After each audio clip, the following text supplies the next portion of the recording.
Bismillahirrahmanirrahim. Assalamualaikum warahmatullahi wabarakatuh. Waalaikumsalam. Selamat siang Bapak Ibu hebat. Bagaimana kabarnya hari ini? Baik. Alhamdulillah. Mohon maaf Bapak Ibu mengganggu waktunya karena hari ini saya sengaja mengundang Bapak Ibu semua untuk menghadiri acara saya, dan ini adalah tugas saya sebagai CGP di Angkatan 8, di mana saya harus mendiseminasi atau memberikan efek-efek kepada Bapak Ibu semua tentang apa yang telah saya dapatkan selama belajar di Guru Penggerak ini. Dan ini adalah diseminasi tentang budaya positif aksi nyata modul 1.4 bersama saya Fazlan Nur Zaman. Dan ini akan berjalan agak cukup panjang Bapak Ibu, kira-kira akan jadi 1 jam ke depan. Baik, tentunya Bapak Ibu sudah tidak heran bersama saya lagi sebagai pemateri ya tiap tahun. Dan ini saya akan berbicara tentang budaya positif yang telah saya lakukan selama ini di sekolah Bapak Ibu. Dan di materi ini akan ada 6 pembahasan yang akan saya sampaikan. Yang pertama itu disiplin positif, kebajikan universal. Yang kedua adalah apa sih motivasi, hukuman, dan penghargaan restitusi. Yang ketiga kita akan membahas tentang keyakinan kelas. Nah, hal ini yang kita akan bahas karena Bapak Ibu tentunya sudah ada beberapa yang sudah melakukan. Nanti kita saling curhat apa sih kendala dan lain sebagainya. Yang keempat ada kebutuhan dasar manusia dan dunia berkualitas. Nomor 5 ada 5 posisi kontrol diri kita sebagai guru, dan yang terakhir penggunaan dari segitiga restitusi. Sebelumnya Bapak Ibu kita harus tahu dulu konsep dan makna disiplin itu apa. Nah, di sini kata Dian Gosen dalam bukunya Restructuring School Discipline tahun 2001 menyatakan bahwa kata disiplin itu berkonotasi dengan disiplin diri dan murid-murid untuk menggali potensinya menuju kepada sebuah tujuan, sesuatu yang dihargai dan bermakna. Bagaimana cara kita mengontrol diri dan bagaimana menguasai diri untuk memilih tindakan yang mengacu pada nilai-nilai yang kita hargai. Ini kata Gosen. Jadi intinya tujuan dari disiplin positif ini adalah menanamkan motivasi disiplin secara internal daripada murid-murid kita, yang berarti mereka itu bisa bertanggung jawab terhadap apa yang dilakukannya karena mereka mendasarkan tindakan-tindakan mereka pada nilai-nilai kebajikan universal. Jadi kita itu harus menanamkan sifat disiplin positif ini secara internal, bukan hanya karena paksaan kita sebagai guru. Biasanya kalau misalkan siswa itu melakukan sesuatu karena melihat kitanya dulu biasanya, dan inilah yang disebut dengan disiplin positif. Kita akan mengajarkan dan menanamkan bahwa disiplin itu harus dari intrinsiknya mereka. Mungkin dari tadi Bapak Ibu selalu bertanya-tanya kebajikan universal itu apa sih Pak? Nah, kebajikan universal ini isinya ada 9. Yang pertama ada cinta Tuhan dan segenap ciptaannya. Yang kedua kemandirian dan tanggung jawab. Yang ketiga kejujuran, diplomatis. Yang nomor 4 hormat dan santun. Nomor 5 dermawan, suka menolong dan gotong royong. Percaya diri, kreatif, dan pekerja keras. Kepemimpinan dan keadilan, baik dan rendah hati. Dan yang terakhir adalah toleransi, kedamaian, dan kesatuan. Nah, ini adalah nilai kebajikan universal. Apakah semuanya harus ada Pak pada diri manusia, pada sisi atau pada diri seorang murid? Tidak. Mereka harus kita tanamkan yang mana dulu nih, yang kita inginkan. Misalkan kita menginginkan cinta Tuhan dan segenap ciptaannya, berarti disiplin mereka tentang apa nih? Yang terjadi di kita saat ini, ketika pada saat sekarang adalah mendekati jam istirahat kedua ya Bapak Ibu, biasanya kendala di kita itu ada yang sholat, yang enggak. Nah, kebajikan universal yang mana yang cocok? Yang ini, yang nomor pertama, cinta Tuhan dan segenap ciptaannya. Jadi disiplin inilah yang harus kita tanamkan pada diri mereka tentang ketuhanan, tentang agama yang mereka imani, seperti itu. Dan juga selain daripada itu kita juga bermasalah di sini di SMK Negeri 6 itu tentang hormat dan santun. Ini masalah yang paling pelik banget. Kenapa masalah paling pelik? Bapak Ibu juga sering cerita kepada setiap, pasti di sini selalu cerita gibah ya. Pada saat cerita Gibah di sini pasti, oh si anak itu mah cuma lewat-lewat aja nih, nggak ada salam-salamnya. Apa karena memang karena si siswa tersebut tidak diajar oleh kita, jadi kita seolah-olah langsung dia lewat tanpa salam dan lain sebagainya. Nah, hormat dan santun inilah yang harus kita tanamkan bahwasanya bukan hanya karena guru tersebut ngajar di kita, tetapi hormat dan santun itu harus ditanamkan ya karena memang kita harus bersikap seperti itu. Kita harus hormat pada yang lebih tua, kita harus menghargai pada sesama, dan yang namanya santun tentunya sudah menjadi perilaku murid itu tersendiri.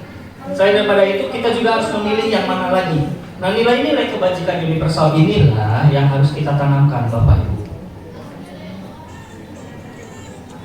Selanjutnya di sini, nah perilaku ini tentunya dipengaruhi oleh 3 hal, Bapak Ibu. Inilah yang disebut dengan motivasi.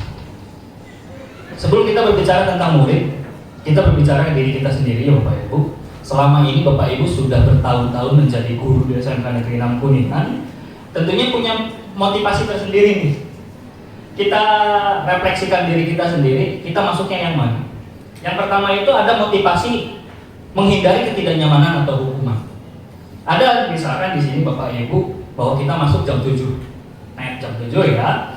Karena Bapak Ibu memiliki motivasi menghindari ketidaknyamanan atau hukuman, Bapak Ibu gasik berangkat cepat itu ya karena memang tidak ingin dihukum oleh ibu kepala kita. Motivasinya itu. Ada? Ada ya? Siapakah itu? Ya, ini. Oke, itu adalah motivasi untuk menghindari ketidaknyamanan atau hukuman atau panggilan dari komisi disiplin kita, kedisiplinan kita di guru. Ada juga motivasi yang kedua, yaitu adalah mendapatkan imbalan atau penghargaan dari orang lain atau sebuah pengakuan. Ada motivasi dari dirinya itu, saya harus berangkat pagi. Karena kenapa? Barangkali nanti di sana ada ibu, saya bisa caper-caper nih. Barangkali saya dapat imbalan apa atau penghargaan guru terbaik, misalkan seperti itu. Ada misalkan motivasinya seperti itu, ada. Ada di antara Bapak Ibu semua? Ada. Mudah-mudahan dengan ada pengakuan ini, Bapak Ibu bisa berubah ya. Ada ya? Ada ya? Pasti ada lah ya, pasti ada lah. Tapi nggak apa-apa. Yang penting Bapak Ibu secara sadar diri mengakui bahwasanya oh saya posisinya di 1 atau di 2.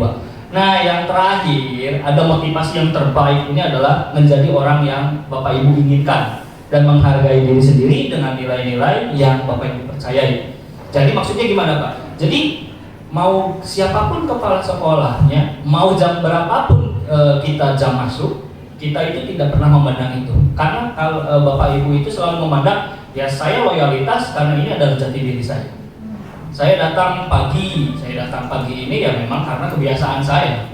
Jadi bukan hanya karena takut dihukum, takut ada ancaman, takut ada panggilan, atau bahkan hanya karena ada suatu penghargaan atau imbalan yang nanti akan diberikan kepada Bapak Ibu.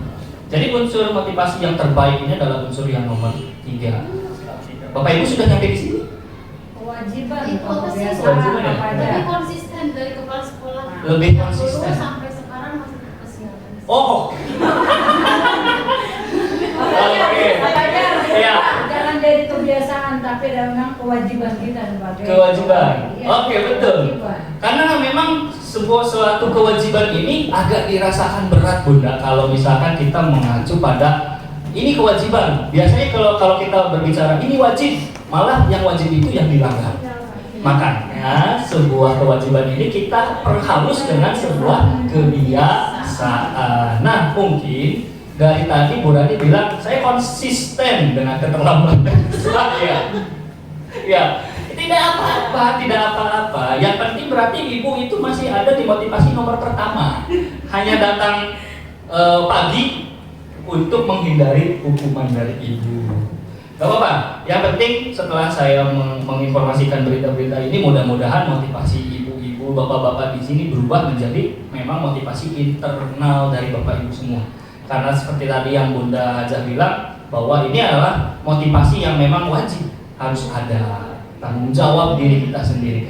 Dan ini motivasinya bukan hanya tentang kita masuk pada saat di gerbang jam 7, tentunya ini juga mengenai kita masuk di kelas Bapak Ibu.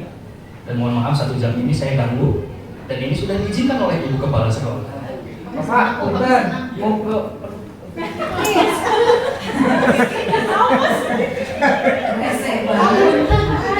Ya. Oke, mau sebut tempat inilah ya, Bapak Ibu. Sampai jam 4 boleh lah ya. Nanti kita saling bahas karena awal-awal pembahasan ini mungkin aroma-aromanya hanya sedikit ya. Oke, ini sudah pembahasan yang kedua. Kita lanjut lagi Bapak Ibu. Nah ini yang kita sedang kita lakukan, menata mungkin menata sedikit demi sedikit tentang keyakinan kelas. Bapak Ibu yang sudah melakukan keyakinan kelas cum 1, 2, 3, 4, 5, 6. Oke, sebelumnya saya tanya dulu, apakah ada kendala Bapak Ibu? Apa? Saya nih contohnya. Coba. Saya bikin kesepakatan kelas ya. Salah satunya misalkan tidak menggunakan handphone kalau memang itu tidak dibutuhkan. Ya. Berarti kesepakatan kelas berarti disetujui oleh semua warga kelas termasuk saya sendiri karena saya juga termasuk di dalamnya gitu kan. Itu jadi tapi kadang setelah itu kalau saya konsisten dengan peraturan itu yang ada di kelas tapi malah anak-anaknya sudah membuat kesepakatan kelas malah mereka yang melanggar. Jadi boleh kalau misalkan saya menegur boleh kan karena kita sama-sama warga kelas. Oke, pertanyaannya adalah boleh nggak negur? Karena sudah ada kesepakatan. Ditampung dulu atau langsung jawab? Tampung dulu apa jawab? Jawab. Oke. Pak, boleh nggak sih kalau misalkan kita menegur kalau misalkan kita sudah ada kesepakatan kelas? Boleh. Tetapi ini yang bedanya. Nanti juga akan saya jelaskan bedanya antara hukuman, konsekuensi dan restitusi. Sebelumnya saya tanya dulu ke Bu Rani. Bu Rani pada saat membuat kesepakatan jika memang ada hal-hal jangan gunakan HP. Ya. Nah, apakah ada konsekuensi yang Ibu tawarkan pada mereka? Gini, kalau misalkan saya tidak menganjurkan anak untuk mematikan handphone, menonaktifkan karena barangkali ada dari keluarga itu dituliskan gitu kan bisa gitu kan. Dari sini ada kurang. Nah, saya pun sama. Saya kalau misalkan ada yang telepon saya akan minta izin sama anak-anak. Ibu mohon izin mau ngangkat telepon. Kalau misalkan memang itu penting pasti akan saya angkat. Konsekuensinya itu kalau misalkan memang ditegur satu kali kayak kemarin juga ada kelas lain itu ditegur sudah 2 kali tegur ketiga kali masih tidak menggubris apa yang saya tegur saya ambil handphonenya lalu besoknya orang tuanya datang mengambil handphone. Oke. Nah kalau misalkan memang konsekuensi itu sudah Ibu tawarkan, Bapak Ibu tawarkan di dalam kelas tentang dari kesepakatan itu tidak apa-apa. Hal yang memang harus dihadirkan adalah bentuk konsekuensi, bukan tentang hukuman. Kalau hukuman itu bersifat sebelah, tidak kesepakatan antara dua. Jadi ketika Bapak Ibu membuat sebuah keyakinan kelas, hal-hal yang mungkin terjadi dan banyak sekali terjadi dalam model penggunaan HP, kita harus menghadirkan dulu penawaran konsekuensinya apa nih kalau misalkan diambil. Ini diambil kalau misalkan dilanggar. Jadi diambil, setelah diambil nanti yang ambilnya harus orang tua. Itu adalah bentuk konsekuensi yang harus dijalankan, memang betul. Dan itu tidak apa-apa. Seperti itu. Kita lanjutkan dulu. Nah, keyakinan kelas ini pada saat kita akan membentuk atau membuat sebuah keyakinan kelas, kita itu harus bertanya 3 hal dulu Bapak Ibu. 3 hal ini adalah yang pertama, Bapak Ibu tanyakan dulu kelas impian mereka tuh yang kayak gimana. Kalau misalkan Bapak Ibu adalah wali kelas, tanyakan kelas impian Bapak Ibu itu mau yang kayak gimana. Nanti mereka akan bercerita, saya menginginkan kelas yang nyaman Bapak Ibu. Saya menginginkan kelas yang bersih Bapak Ibu. Saya menginginkan kelas yang bagaimana nih. Itu ditanyakan terlebih dahulu kepada mereka. Jangan sampai pada saat kita akan membuat sebuah kesepakatan ini, kita hanya mengidekan, memaksakan ide kita untuk yang ditulis. Jadi kita tawarkan dulu kelas impiannya yang mau bagaimana. Contohnya punya saya itu, saya khusus bahasa Inggris karena saya bukan wali kelas, saya selalu menanyakan kepada mereka, kalian selama belajar bahasa Inggris, selama bersama Bapak, kalian maunya kayak gimana? Impiannya kayak gimana? Mereka itu selalu berbicara, Pak saya pengen ke kelas yang aman. Maksud aman ini bagaimana? Kita tuliskan dulu semua kelas impiannya bagaimana. Itu adalah pertanyaan yang pertama. Kedua, kita tanyakan dulu kesepakatan dari impian tadi. Jadi misalkan ada impian, Pak saya menginginkan kelas yang aman. Kesepakatannya harus gimana nih agar kita tahu kelas aman itu bagaimana? Karena definisi aman menurut mereka dan kita itu beda. Betul? Betul. Jadi kita itu harus tahu dulu kira-kira untuk menciptakan situasi aman ini menurut kalian harus gimana ya? Misalkan ada anak atau siswa yang berbicara, Pak, untuk menciptakan situasi aman ini, ya satu, anak harus datang lebih awal. Sebelum Bapak masuk, mereka harus sudah aman. Yang kedua, tidak ada bercandaan yang nyeleneh. Boleh bercanda, tapi memang harus tetap fokus pada saat pembelajaran. Atau hal-hal yang lainnya. Hal-hal itulah yang kita tuliskan di kesepakatan. Jadi misalkan ada lagi, Pak, saya menginginkan kelas bahasa Inggris ini tidak ada PR dong Pak. Itu terjadi loh Bapak Ibu di saya. Pak, tidak ada PR. Saya tanya kembali, kalau tidak ada PR kalian maunya gimana? Mereka diam. Ketika mereka diam dan tidak bisa mengungkapkan itu, barulah kita tawarkan yang punya kita. Bagaimana kalau kita praktik? Mereka menyetujui, asalkan dalam tanda kutip tidak ada PR. Tulislah di situ. Setelah beberapa kesepakatan tentang impian kelas mereka diciptakan, baru kita meyakinkan mereka untuk melakukan kesepakatan tersebut. Nah, pada saat membuat keyakinan ini, konsekuensi inilah yang dihadirkan, Bapak Ibu. Contohnya, oke, untuk ini adalah kesepakatan kelas kita. Jadi apa yang kita yakini? Satu, berarti kalian harus datang lebih awal daripada Bapak. Contohnya. Yang kedua, kalian harus mengikuti praktik-praktik dari pembelajaran Bapak. Yang ketiga, jangan menggunakan HP kalau bukan untuk buka kamus. Contoh, karena pelajaran itu bahasa Inggris ya. Kalau misalkan dilihat nanti ada yang main ML, tiba-tiba kita tawarkan di sana pada saat keyakinan kelas. Konsekuensinya apa nih? Diambil Pak, sepakat? Kalau semua orang bilang sepakat, tulis di situ konsekuensinya. Bahkan yang saya lakukan Bapak Ibu ketika membuat konsekuensi antara laki-laki dan perempuan itu beda. Seperti itu. Itulah pada saat membuat keyakinan kelas ini harus betul-betul disepakati dan disetujui oleh bersama. Ada lagi kendala tentang keyakinan kelas. Tadi banyak pesan Bu Yan. Bu Tina boleh. Ini pertama kan kalau tadi ya menurut Pak Fajar ketika kita membuat keyakinan kelas itu diusahakan keyakinan yang disepakati itu bukan hanya keyakinan yang kita ditawarkan kepada siswa untuk digunakan dulu. Kan harusnya dari siswa dulu gitu ya. Nah, kendalanya kadang ketika kita bicara kayak tadi saya juga mengatakan kondisi belajar yang menyenangkan buat kalian itu seperti apa. Nah, ya. Nah, ketika kita menanyakan hal itu, kadang anak-anak tuh responnya ya tidak semua kelas itu merespon dengan baik gitu kayak. Ada beberapa kelas yang ya gitu Bu, tapi ada beberapa kelas juga yang menjawab suasana yang kalian menyenangkan buat kalian yang bisa yang santai Bu, kayak gitu ya, atau yang tenang. Jadi kalau mereka yang sudah umpan balik, kita kan bisa mancing. Menurut kalian yang santai itu yang kayak gimana? Apakah santai itu tidur-tiduran, ataukah santai itu sambil gimana? Banyak santai itu menurut ibu sama saya Betul. Ya. Nah, ketika ada umpan balik mungkin akan lebih mudah membuat kesepakatan. Ketika di kelas yang pasif tidak ada umpan balik, nah kitanya Bingung. Gitu.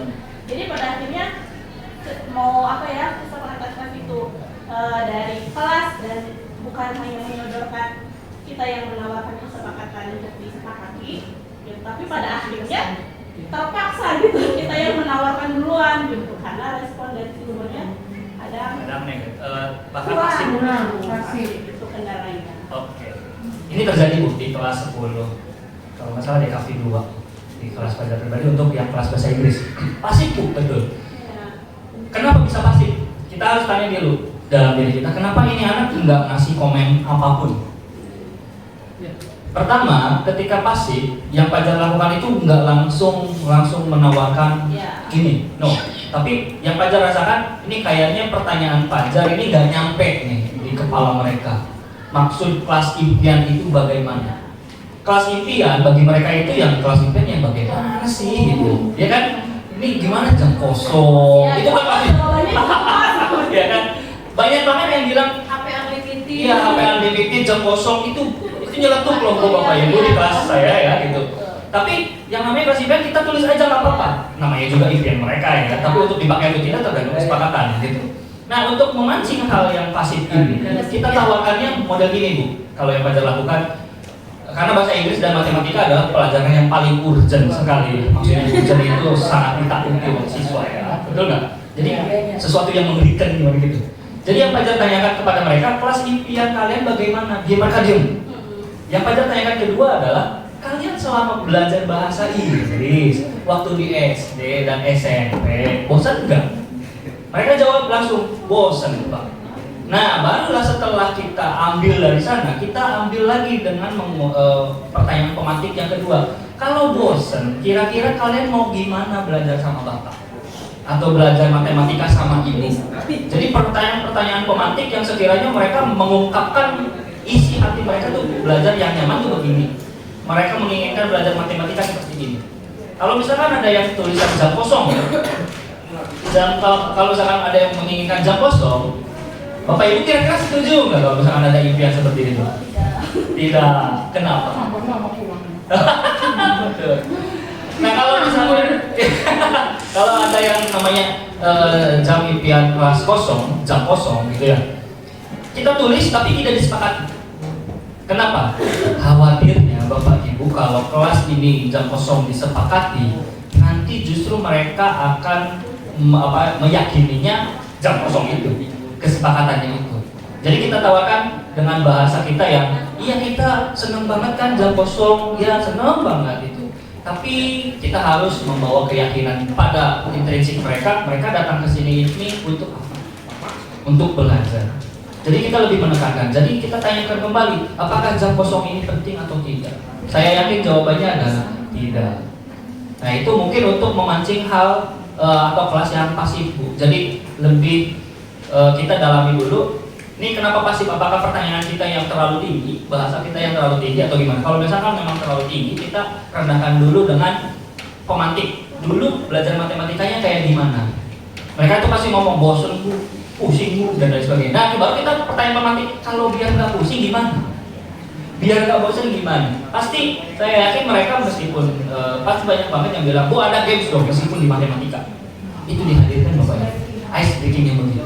Nah hal-hal itulah yang untuk memancing kepasifan dari siswa. Ada lagi? Ini kita berbicara keyakinan kelas nih. Soalnya kita lagi menata di sini. Ada lagi? Buyan ada masalah Buyan? Ini untuk keyakinan kelas enggak harus wali kelas kan ya Pak ya? Betul, enggak. Nah, termasuk dalam pembelajaran aja ya, hubungan gurunya dengan siswanya. Di keyakinan kelas di kelas saya mah di matematika yang paling diutamakan itu kan kehadiran nih Pak. Betul. Nah, ketika siswa itu tidak hadir, kebetulan sama saya dibedakan.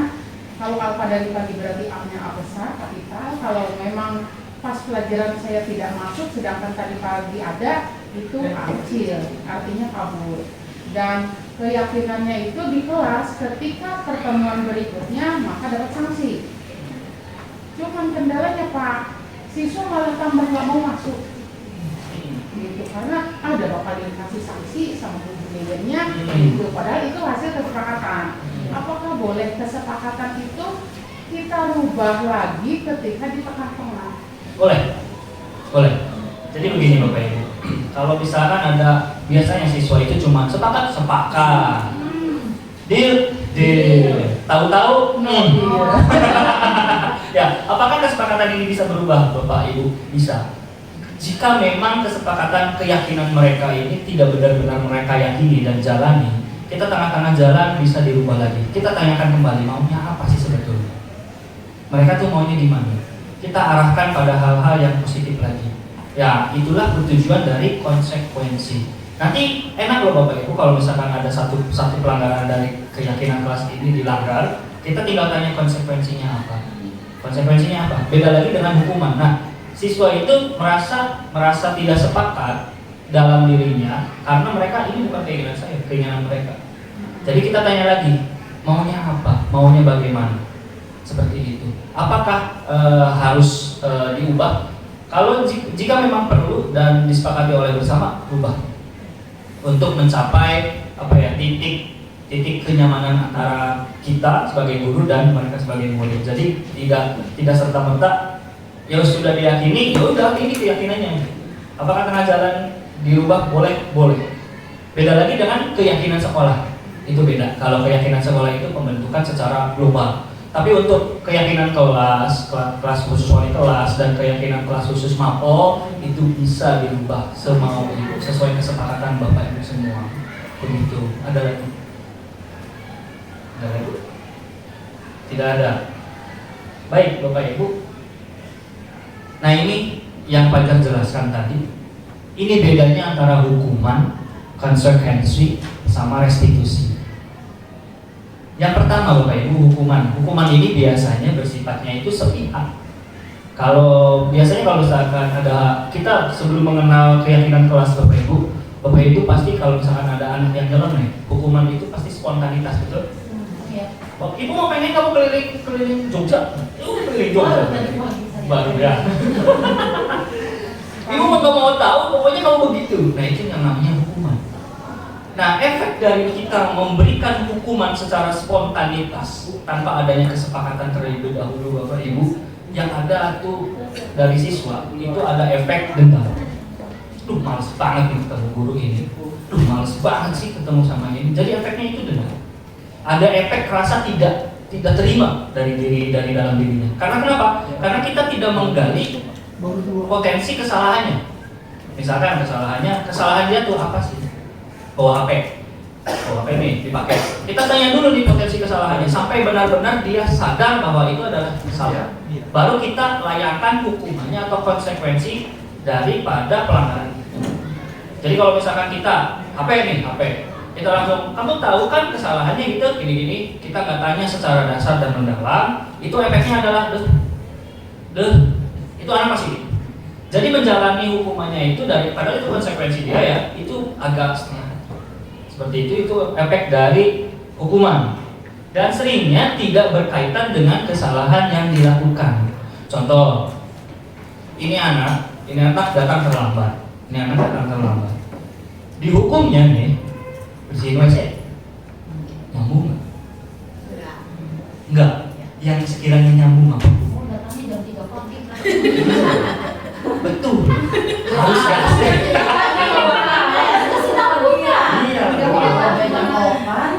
Oke. Yang sekiranya bisa nyambung apa nih? Pulangnya paling terakhir. Kalau itu namanya konsekuensi.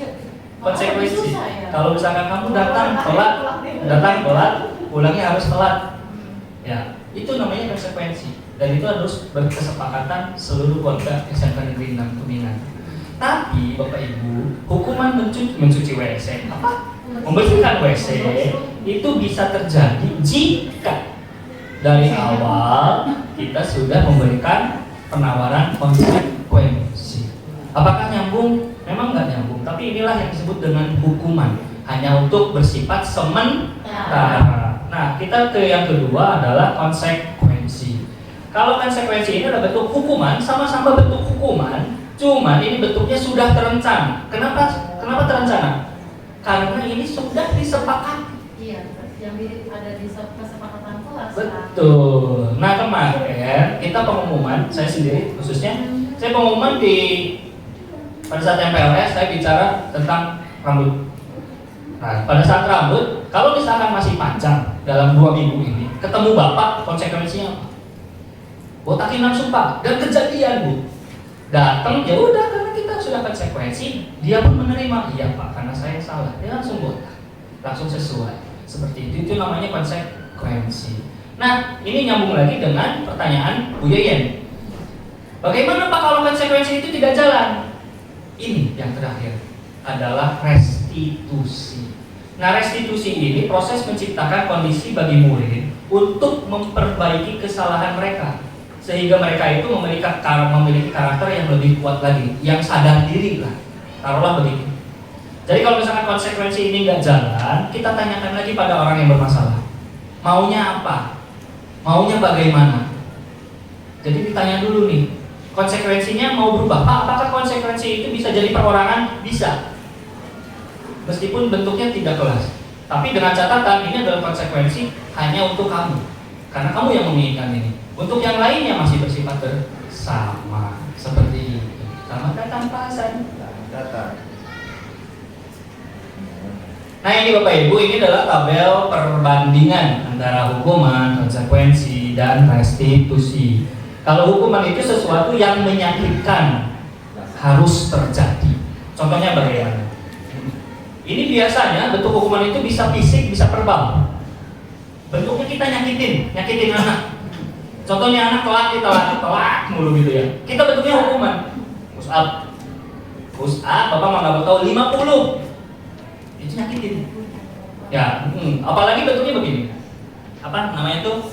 Kita bentuk verbal apa buat ini? Aduh Abi, telat lagi. Bahasa ya. Jadi yang digunakan itu lebih penekanan menyakiti versi bahasa perasaannya. Ya, perasaannya itu disakitin. Kamu maunya apa sih? Sudah hidup. Ya, telat. Wah, mau jadi apa? Itu adalah bahasa menyakiti. Dua-duanya boleh verbal dengan fisik. Udah mau diperbal, kita fisik lagi gitu ya. Wah, ini Ajak gitu kan. Yang hidup gitu double kill banget. hidung ya. Masya Allah ya. Lagi ngasain. Lagi ngata-ngatain gitu ya ibaratnya. Nah, Sudah tapi beda. Ya. Lagi kan kita secara hukuman fisik kayaknya udah nggak begitu. Walaupun masih ada verbal, masih banyak ya yang capek. Cuman kadang lebih ke sekarang kalau kita lari ke kesepakatan anak, mereka dengan mereka. Kadang-kadang kita juga, kamu sok sepakatnya kalau temanmu telat atau tidak mengerjakan tugas, konsekuensi di antara kamu sendiri di mana. Ketika seseorang tidak melaksanakan itu meresiko misalkan gitu. Seperti itu tuh untuk saya tuh ada. Kenapa? Saya tidak mau terlibat langsung dalam hukuman. Dia kan sok ibu mah pengennya gini, kamu pengennya dia tuh kalau ibu begitu saya pengennya kalau misalkan harus A kemudian tidak, teman-teman maunya apa, ya itu harus melakukan. Dan seperti itu kalau yang terjadi seperti itu gimana? Kalau misalkan hukuman itu hanya terlibat di antara mereka, itu boleh, tapi tetap ibu harus memantau. Iya, kalau ada di depannya. Cuma Betul. kalau melampaui apa Batas. yang ini kan menurut saya misalkan harus sekian, nggak boleh, harus hanya sekian, jangan terlalu hanya sekedar Betul, hukuman. biasa, hanya sekedar hukuman biasa aja. Jadi lebih ke mereka saling menguatkan untuk tidak melakukan kesalahan yang sama. Oke, baik Ibu, itu betul, tidak apa-apa. Karena hukuman ini bersifatnya jangka pendek. Jangka pendek ini untuk membuat jerak sesaat. Misalkan ada anak nih, kayak tadi Ibu cerita, Bunda cerita itu, ini anak melakukan kesalahan, jadi konsekuensi hukumannya sama satu grup itu misalkan. Kamu harus ngapain nih? Karena itu bentuknya adalah efek jerak sesaat, bukan efek perpanjangan. Cuman bentukannya itu mungkin taruhlah misalkan kamu patungannya lebih gede, misalkan. Karena itu efeknya efek sesaat, itu nggak apa-apa. Tapi ibu harus tetap memantau. Tapi biasanya bentuk hukuman ini biasanya menyakiti. Ada rasa ketidakikhlasan. Gara-gara ini saya harus bayar 3 kali lipat. Padahal dia tahu itu adalah konsekuensi dia, gitu ya. Cuman itu yang harus ibu bapak pahami. Ketika anak ada rasa, kita bisa menilai dari sorot mata ya bapak ibu. Ini anak kayaknya nggak nerima nih. Ya saya nggak bisa bombastik gitu ya. Nah, ketika ibu sudah sadar, ini anak sudah tidak terima. Ibu bapak langsung kasih pengertian bahwasanya ini adalah konsekuensi kamu nak. Jadi mau nggak mau ya ikhlas. Seperti itu. Itu tugas kita sebagai pemantau. Hukuman tetap berjalan dan kita sebagai pemantau. Tapi ingat Bapak Ibu, yang namanya hukuman itu pasti menyakiti. Ya. Lanjut Bapak Ibu. Nah ini sistem tidak akan berjalan bila murid tidak ikut untuk yang hukuman. Contoh, bakal terjadi gini. Ini anak telat nih, lari. Ini anak nggak mau lari gitu ya. 5 kali nggak mau, dia diem aja. Ini sistem tidak akan berjalan karena anaknya ini nggak mau lari. Jadi yang timbul itu kitanya makin gedek gitu ya. Makin gedek gitu, ini anak maunya apa gitu. Itu hukuman tuh. Jadi ketika anak ini nggak mau, kita makin gedek dan kita pasti akan cenderung menyakiti dengan fisik. Seperti itu. Nah, yang kedua ini adalah yang disebut dengan konsekuensi. Konsekuensi itu adalah sesuatu harus terjadi, tapi bentuknya sesuai dengan kesepakatan. Murid dibuat tidak nyaman. Betul, memang konsekuensi itu tidak nyaman. Bagi siapa? Bagi yang melanggar. Suruh siapa melanggar? Bahasa kita kan seperti itu ya. Ya enggak. Ya suruh siapa melanggar? Padahal kan ya yang namanya konsekuensi pasti murid dibuat tidak nyaman. Ini terjadi model begini Bapak Ibu. Di kelas saya di bahasa Inggris ada konsekuensi laki-laki dan perempuan itu beda. Kenapa dibedakan?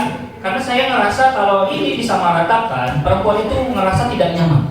Contoh, ada konsekuensi ketika ada yang main HP, ML misalnya. Hukumannya apa nih? Kalau kalian konsekuensinya mau ngapain? Push apa? 50, itu laki-laki. Apakah akan disamakan dengan perempuan? Wah, kalau ini sampai disamakan dengan perempuan, ini merasa tidak nyaman dan sangat berat sekali. Jadi saya tawarkan kembali kepada perempuan, konsekuensi untuk perempuan maunya apa? Seperti itu. Lanjut lagi. Nah, untuk konsekuensi ini memerlukan monitoring dan supervisi terus-menerus dari guru. Nah, tadi kayak model contoh Bunda. Nah, Bunda itu harus memonitoring ini perkembangannya kayak gimana, betul nggak? Dengan dihukum kayak tadi, dari hasil konsekuensi yang hukuman tadi ya, apakah ada efek atau tidak? Apakah ada efek kesinambungan atau tidak? Itu tugas kita sebagai monitoring. Memang Bunda nggak ikut langsung dijebret di sana ya, di prosesnya, tapi Ibu tugas memonitoring. Itu tugas kita sebagai konsekuensi. Nah, beda lagi dengan restitusi. Kalau restitusi ini contohnya kita ambil dari punya Bu Yeyen, merupakan pilihan. Misalkan Bu Yeyen, anak yang paling bermasalahnya itu ada berapa tadi? 1 atau 2? 2 misalkan. Ada 2 orang yang memang kategorinya 1 tidak pernah mau menjalankan konsekuensinya. Kita panggil Ibu. Restitusi itu merupakan pilihan. Kita tanya kedua-duanya maunya bagaimana. Makanya tadi pada jelaskan konsekuensi ini bisa berubah per orang ya. Karena kenapa? Karena ini restitusi yang kita pakai untuk 2 orang yang tadi. Maunya bagaimana agar kamu nggak begitu lagi? Konsekuensinya mau bagaimana kalau misalkan begitu lagi? Jadi kita khusus untuk yang 2 orang itu kita geber pola restitusi. Dan di sini murid akan mendapatkan sebuah penguatan. Kenapa? Ketika kita menanyakan dengan tulus ya, bertanya dengan menggali keinginan dia itu akan merasa, wah ibu ini mah lebih care nih, lebih asik nih. Dan itu yang akan mereka tanamkan di diri mereka, oh ya saya akan ikut masuk karena ya sudah hukuman saya begini. Seperti itu. Dan tentunya dengan pola restitusi ini, murid itu akan belajar bertanggung jawab atas perilakunya. Itu bentuknya antara hukuman, konsekuensi, dan restitusi. Nah ini contoh keyakinan kelas yang Fajar lakukan Bapak Ibu. Ucek-ucek ya? Kelihatan. Kelihatan? Dikit ya? Kurang HD lah ya.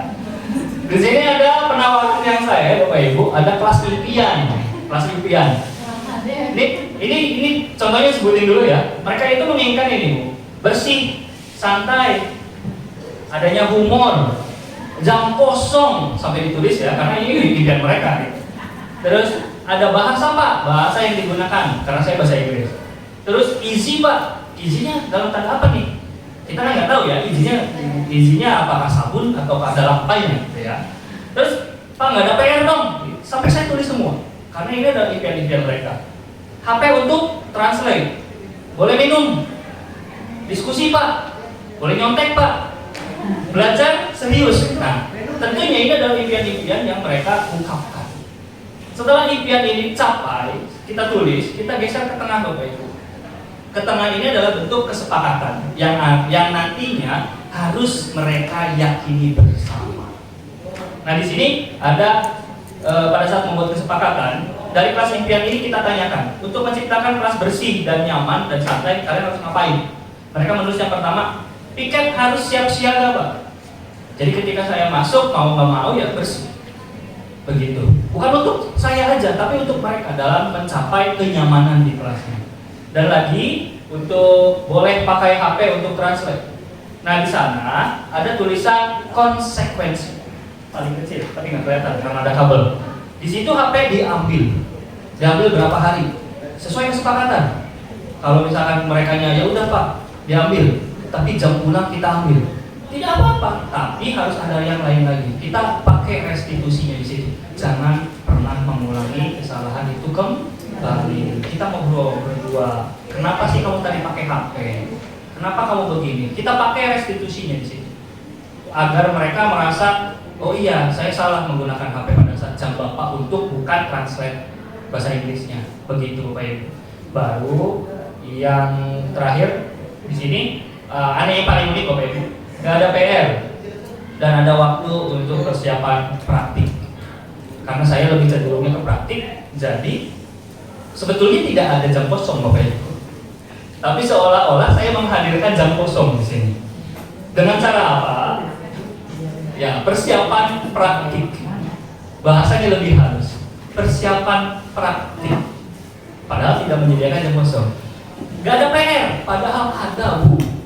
Yang namanya praktik sudah pasti ada tugasnya. Cuma bagi mereka yang namanya PR itu adalah yang harus dikerjakan hari ini dan selesai.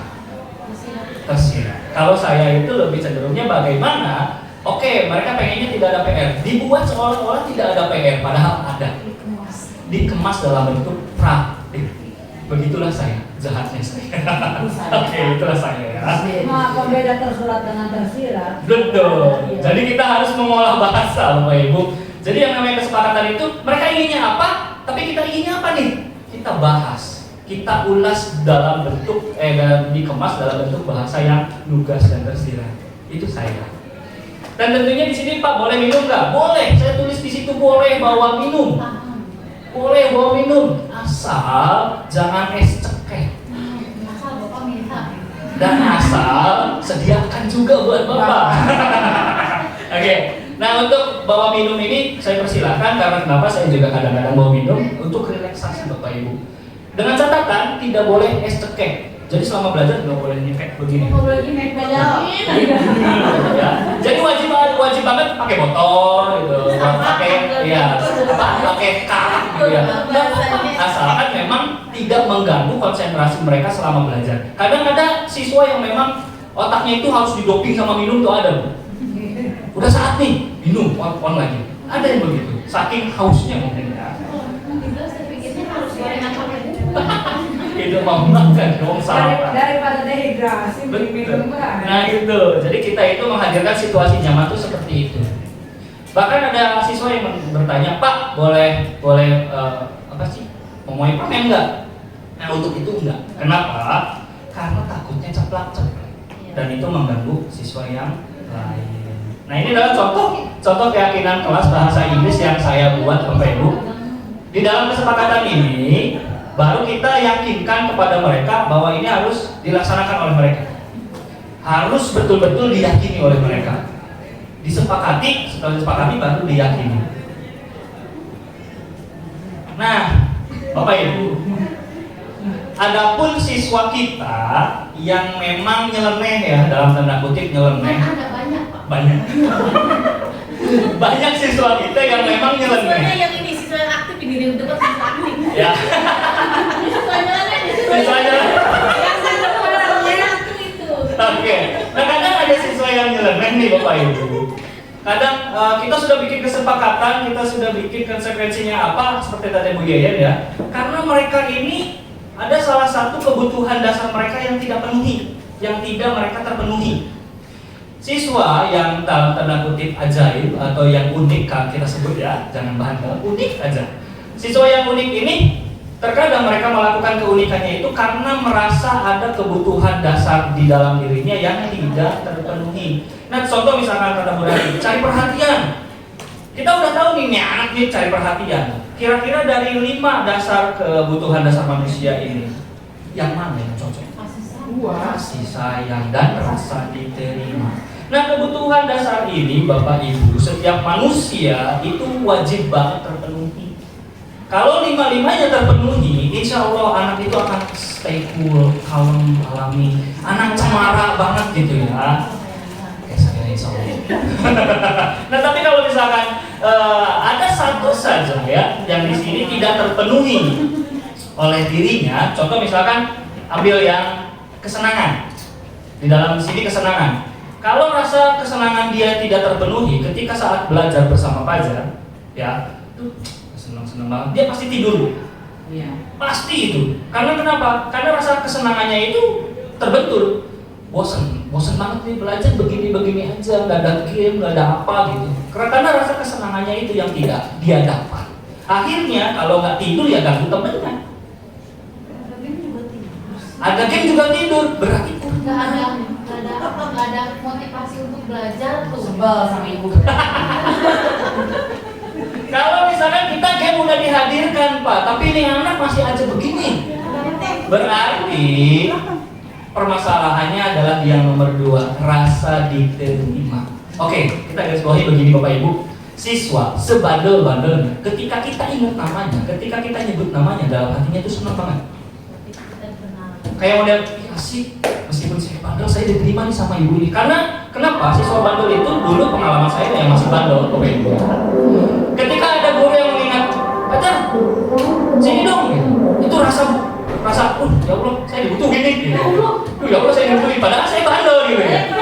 Notabene kan gitu ya. Jadi ada rasa ketika, oh saya dibutuhkan dan saya diterima oleh ibu ini, oleh bapak ini. Saya makin belajar. Contoh kasus yang paling pelik yang pernah terjadi itu adalah bapak ibu masih ingat dengan siswa kita yang kecil, anak BDP yang keluar.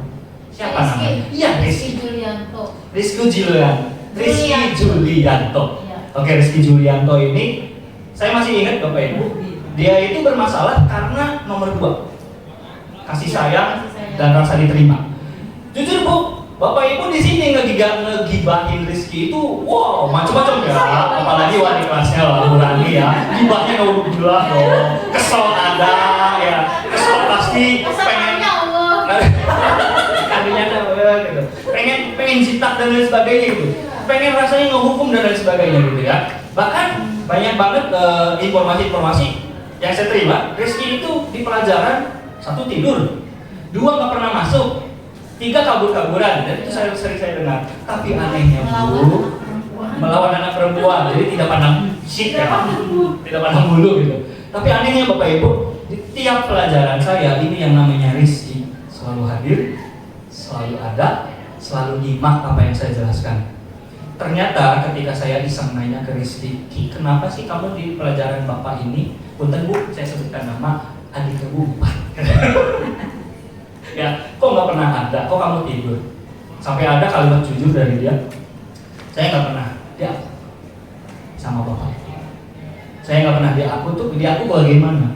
Saya dianggap nggak ada, saya ngomong Pak, dianggapnya nggak ada.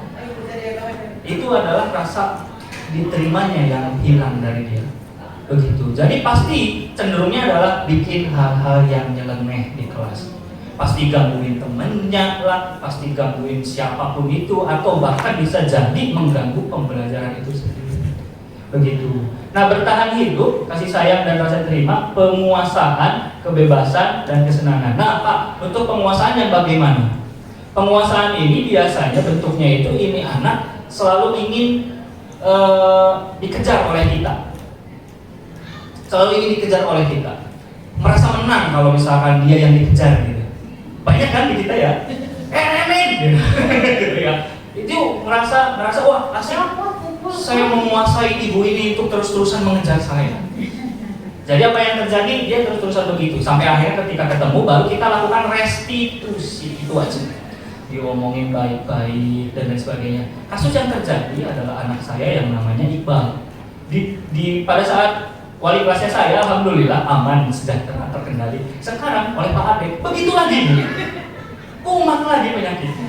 Wallahualam bishawab. Ini apa yang kurang gitu? Apakah mungkin hal kebutuhan dasar dia masih memang belum terpenuhi dan ketemu wali kelas baru terus dia nyeleneh lagi atau bagaimana? Karena tentunya kalau misalkan kita sudah tahu ini anak kurangnya di sini, ini anak kurangnya kebutuhan di sini, kita pasti gampang nih untuk ngomonginya. Contoh untuk anak-anak saya waktu pada saat pelajaran jadi wali kelas itu banyak banget Bu, ada Caca, ada si Tirta, ada Janatan, ada Iqbal, sama yang kecil itu siapa? Sama yang lagi ya? Bukan, ada lagi yang kecil. Bahkan itu Bu, setiap orang ini punya kebutuhan dasar yang tidak terpenuhi dan beda-beda. Ini uniknya siswa kita itu uniknya di situ. Begitu. Nah, mudah-mudahan Bapak Ibu semua dengan mengetahui kebutuhan dasar manusia ini, Bapak Ibu bisa untuk punya dasar bagaimana cara untuk menangani kasus-kasus yang terjadi. Nah, ini yang paling penting juga Bapak Ibu, ada yang disebut dengan posisi kontrol. Ada posisi kontrol. Ya. Nah, posisi kontrol ini Bapak Ibu, ini yang harus dimiliki oleh seorang guru yang biasanya kita miliki. Oke, kita refleksi diri kita sendiri ya Bapak Ibu. Ini yang namanya posisi kontrol ada 5. Yang pertama ada penghukum, ada pembuat rasa bersalah, ada rasa teman, ada rasa pemantau, ada rasa manajer. Bapak Ibu yang mana? Selama ini dan sampai sekarang. Dulu yang mana dan saat ini yang mana? Bapak aja tanya gitu. Dulu yang mana dan saat ini yang mana? Kalau penghukum itu menggunakan hukuman fisik dan verbal. Pembuat rasa bersalah itu guru sih biasanya bersuaranya lembut, tapi membuat murid itu nggak nyaman karena merasa disalah, menjadi rasa bersalah banget gitu. Terus kalau misalnya teman, guru itu mengontrol murid dengan persuasi. Kalau pemantau, yang tugasnya adalah untuk mengawasi. Manajer selalu bersama murid dan mengajarkan tanggung jawab diri. Bapak Ibu yang dulu itu posisinya sebagai apa dan sekarang itu Bapak Ibu sedang di mana? Dua ketiga. Manajer. 4 manajer. Mami? Dua ketiga. 2 dan 3 pembuat rasa bersalah dan teman. Oke. Pemantau, penghukum. Aku waktu belum pertama masuk masih apa ya? Idealis. Oke, pertama masuk penghukum sekarang. Sekarang mas. Sekarang masih dengan konsisten. Sekarang konsisten dibilang gitu. Dari kepala sekolah yang pertama sampai sekarang gitu. Insya Allah konsisten. Oke, mana? Penghukum dan kerjaan. Apa ya? Nah sebenarnya Pak Fajar kalau misalkan kita posisi kontrol diri kita itu balik lagi kepada kita semua. Karena Pak, mau nomor 1 sampai nomor 5 pun sebenarnya di diri kita sebagai guru sebenarnya ada. Cuman bagaimana manajemen diri kita terhadap pekerjaan yang kita lakukan itu aja sih sebenarnya Mas. Kalau menghukum terus-terusan nggak mungkin. Betul. Salah satu terus-terusan nggak mungkin. Kayaknya 5-5-nya adalah variasi ketika kita berada di depan anak. Nah, dan ini hanya berlaku ketika jam terbang kita sudah tinggi. Biasanya kalau guru baru, Ya. idealis, kira-kira yang mana? Yang mana?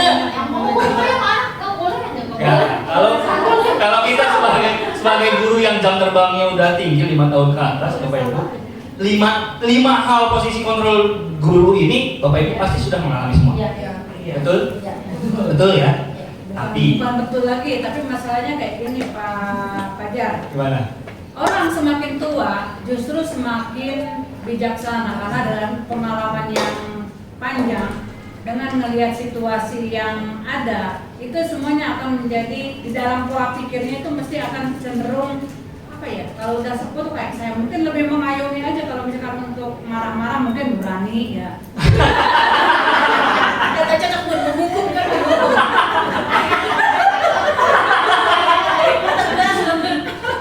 Iya.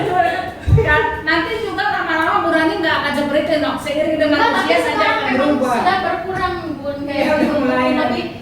Ya udah kalau apa sih berarti anak itu nggak mau misalkan kabur gitu ya pelajaran, ya udah terserah nanti menyusul gitu hukumannya. Dan sekarang nggak mau Energi. energi marah gitu kecuali emang sudah melampaui batas kesabaran gitu tuh baru itu juga dengan bahasa yang lembut namun mematikan. Nah itu berarti membuat rasa bersalah. Kata Fajar juga. Jadi kata Fajar juga 5 tahun lebih sesuai jam terbang Bapak Ibu itu pasti posisinya sudah berubah-ubah. Tapi kan itu tergantung objek, maksudnya bukan objek ya, tergantung permasalahan apa yang sedang dihadapi sama peserta didik tersebut kan Pak. Nggak bisa maksudnya pura-pura semua dengan cara sendiri itu kan enggak. Iya nanti Betul. gantinya Oke, tergantung situasi ya. Tapi Bapak Ibu yang saya akan jelaskan di sini posisi yang baik itu kira-kira yang mana? Manajer. Pengertian manajer itu bagaimana? Konsep manajer menurut Bapak Ibu itu apa? Manajer itu nggak bisa Mengatur, mengayomi, mencari solusi. memecahkan gitu tadi kan Diskusi aja lebih cenderungnya ya itu tadi kesepakatan kelas kan salah satu kita jadi tahu maunya anaknya mau seperti apa, dengan catatan kalau dia melanggar ada konsekuensi yang harus mereka terima, dan itu harus diterima dengan lapang dada, tidak mau komplain bahasa. Oke, jadi lebih kepada mengontrol diri dan mengajarkan tanggung jawab. Baik Bapak Ibu, ada beberapa hal. Ini efek-efek yang akan terjadi pada kita dan efek-efek yang akan terjadi pada siswa kalau misalkan kita posisi kontrolnya di antara 5 ini. Kalau dulu Fajar pada tahun 2015 itu Fajar pertama jadi guru, posisi kontrol yang Fajar lakukan itu adalah nomor 1, penghukum. Ya. Deal. Siapa siswa yang gak kenal nama Fajar zaman yang galak? Pasti. Karena penghukum. Tapi efeknya apa, Bu? Efek yang saya dapat itu anak jadi dendam. Yang terjadi, motor saya tiap pulang, Bu, kempes. Tiap pulang, berangkatnya normal. Tiap pulang, ini kok jadi berat motor. Ternyata pas dia saya kempes. Jadi itu efeknya itu efek dendam. Meskipun efek dendamnya itu nggak secara frontal ya anak-anak, tapi itu yang saya lakukan. Jadi yang saya alami. Setelah dari penghukum, saya mulai berubah. Kayaknya nggak cocok nih kalau misalkan nggak hukum di ruang. Saya pernah melakukan posisi pembuat rasa bersalah. Pernah, Bu. Dan sering terjadi kayak kamu tuh salah, tapi suara Fajar pelan. Iya. Pelan. Aduh kamu kasep ganteng, saya pisan ya. Kamu gitu dia. Kamu mau apa? Dan lain sebagainya. Pembuat rasa bersalah itu kita tahu itu salah dan kita lebih menekankan kesalahannya dengan suara lemah lembutnya kita, dengan suara emasnya kita. Itu pembuat rasa bersalah seperti itu. Apa yang terjadi Bapak Ibu? Efeknya yang akan dirasakan oleh siswa itu adalah rasa tidak nyaman. Rasa ketidaknyamanan pada diri mereka sendiri untuk merasa, iya saya emang nggak guna. Jadi rasanya tuh seperti itu yang akan timbul. Saya emang nggak guna emang. Iya emang saya membuat masalah. Jadi mindset yang masuk di otak mereka itu bukan bukan mengetahui kesalahannya, tapi lebih masuk kepada efek rasa bersalahnya. Jadi rasa ketidakbergunaannya mereka. Itu efek terbesarnya. Tidak berguna sekali. Nah, ketika posisi saya menjadi teman Bapak Ibu, ini adalah mengontrol murid dengan persuasi. Dan ini dulu pernah pada lakukan 2017-an. Memang efeknya bagus, Bu. Siswa bandel dan lain sebagainya jadi dekat. Bapak Ibu juga pasti lihat lah ya, yang bandel-bandel dekat-dekatan gitu, dekat dan ngobrol dan lain sebagainya. Itu karena persuasi yang dipakai. Keinginan mereka apa dan lain sebagainya. Tapi efeknya apa, Bu? Tidak dihormati. Betul, Bu. Menyamaratakan bahwasanya ya Papa aja dia begitu. Jadi efek ke saya pribadi, ini anak tuh nggak bisa menghormati. Ketergantungan banget, Bu. Ketergantungannya kayak gimana? Dulu pernah ada kalimat punten dari salah satu guru di sini bilang ke anak tersebut, kamu kalau disuruh Papa aja nurut, kalau sama saya nggak bisa. Ada ini begitu. Karena kenapa? Karena mereka ngerasanya Papa Fajar adalah teman saya. Kalau yang namanya teman, ketika Fajar butuh bantuan, dia pasti stay on. Dia pasti yang namanya on fire untuk membantu Fajar. Tapi efek negatifnya adalah Fajar nggak dihargai. Itu negatifnya banget. Naik lagi menjadi pemantau. Pemantau lagi pada saat mengawasi ini anak-anak yang bandel tuh gimana ya? Ada efek-efeknya nggak setelah saya terapkan dan lain-lain sebagainya? Ternyata alhamdulillah ada. Dan pada saat pengawasan ini, tugas yang 3 di atas itu, ya itu masih tetap saya pakai. Tapi dengan catatan seperti Bu Rani, tergantung situasinya. Kalau situasinya memang sangat berat dan pelik, ya udah, kita harus pakai yang mana? Begitu. Tapi yang lebih baiknya adalah kita sebagai manajer, di mana kita itu harus selalu bersama siswa, apalagi Bapak Ibu adalah wali kelas ya. Bapak Ibu itu harus selalu bersama siswa dan mengajarkan tentang tanggung jawab, itu sih intinya. Tapi tentunya Bapak Ibu menjadi manajer sulit atau gampang? Sulit. Apa yang disulitkan dari manajer? Harus konsisten. Betul. Harus konsisten banget. Apalagi tentang mengajarkan tanggung jawab. Karena nggak semua orang itu mau diajarkan tanggung jawab itu gampang. Tapi ada caranya Bapak Ibu. Bagaimana kita merubah posisi kita menjadi seorang manajer? Ini yang harus Bapak Ibu pahami tentang tugas dari seorang manajer. Seorang manajer itu harus bisa memakai segitiga restitusi. Kalau tadi restitusi ya, kalau restitusi itu posisi atau situasi membuat kenyamanan untuk murid agar mereka bisa jadi lebih kuat lagi. Nah, segitiga restitusi adalah proses menciptakan kondisi bagi murid untuk memperbaiki kesalahannya. Nah, tentunya di sini ada segitiganya, Bapak Ibu. Dan ada 3 tahapan yang Bapak Ibu harus lakukan selama Bapak Ibu menjadi manajer. Dan tergantung dari kesalahannya ya.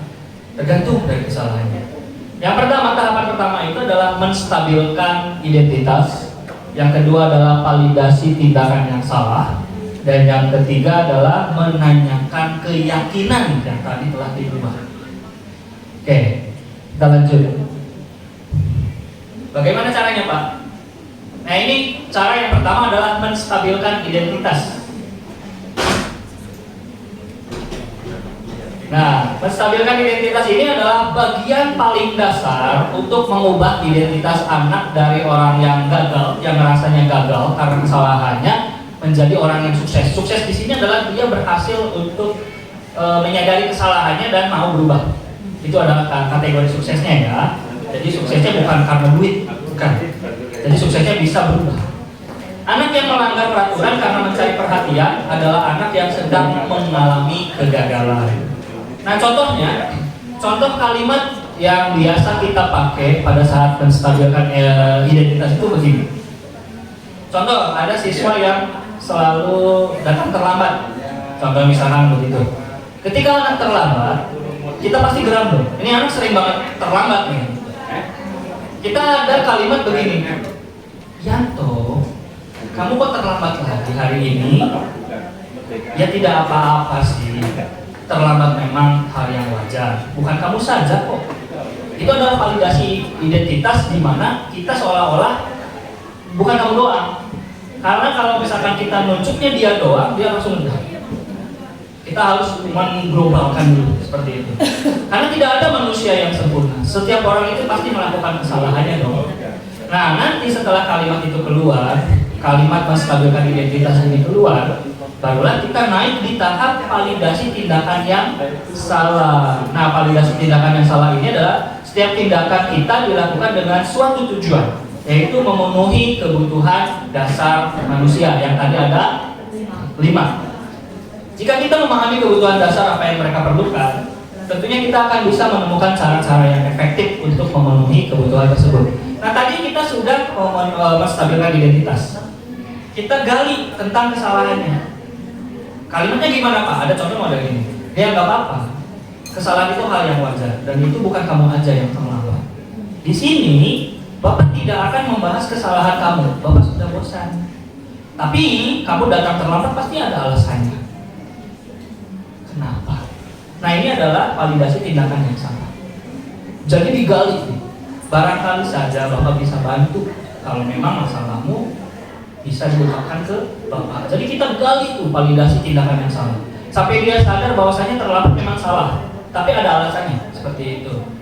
Baru setelah kita menyata di validasi tindakan yang salah, langkah yang ketiga adalah menanyakan keyakinan bersama yang telah kita buat ya. Anak itu akan siap dihubungkan dengan nilai-nilai yang dia percaya, yang udah kita sepakati. Itu akan siap kalau misalkan kita ngobrolnya pelan dan kita gali tentang alasan dan lain sebagainya, dan berpindah menjadi orang yang dia inginkan.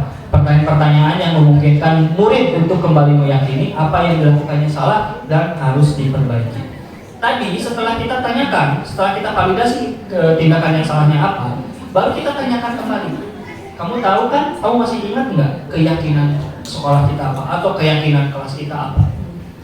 Kesalahan keyakinan kelas yang mana yang kamu langgar? Ditanya dulu tuh sampai dia tahu, oh iya keyakinan kelas yang ini yang saya langgar. Setelah itu baru kita tanyakan. Nah, untuk menebus kesalahan itu kamu harus apa? Seperti itu. Ini adalah cara restitusinya. Berat, insya Allah berat, tapi digunain aja. Karena ini adalah salah satu hal di mana Bapak Ibu akan merasa, oh insya Allah 1 kali, 2 kali, 3 kali nyoba Bapak Ibu akan merasa, oh iya pasti ini akan kepake banget. Karena saya selama ini pakai ini, meskipun caranya gitu, penggunaan bahasa dan lain sebagainya. Yang intinya 3 hal ini menstabilkan identitas, validasi tindakan yang salah, dan tentunya menanyakan keyakinan bersama ini yang harus kita pakai selama kita ngobrol bersama siswa yang melakukan kesalahannya. Baik, Bapak Ibu, itulah budaya positif yang sudah saya lakukan selama ini. Apakah ada pertanyaan? Barangkali mau curhat-curhatan boleh. Hal apa sih yang Bapak Ibu hadapi selama menjadi guru? Keyakinan kelas kita tadi udah bahas. Apalagi kira-kira yang membuat Bapak Ibu akan kesulitan ke depan ini?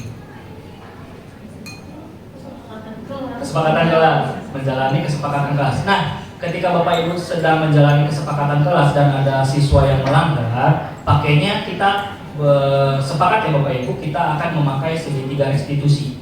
Dengan catatan, keyakinan itu memang sudah diyakini bersama.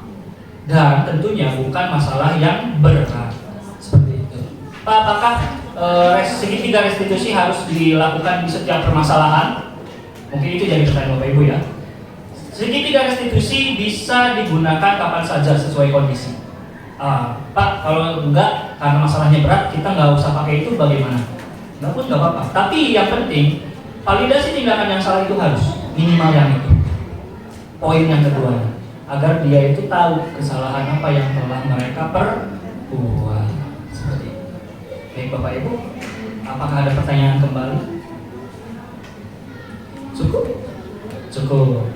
Insya Allah mudah-mudahan apa yang telah saya sampaikan hari ini cukup bermanfaat bagi Bapak Ibu semuanya. Dan insya Allah ini akan barokah karena ibu bapak sudah bersedia hadir di sini. Akhirul kalam, wabillahi taufiq wal hidayah. Assalamualaikum warahmatullahi wabarakatuh. Terima kasih, dan untuk support sistem saya Bunda Mbak, terima kasih. Jangan lupa catatannya. Kita lanjutin.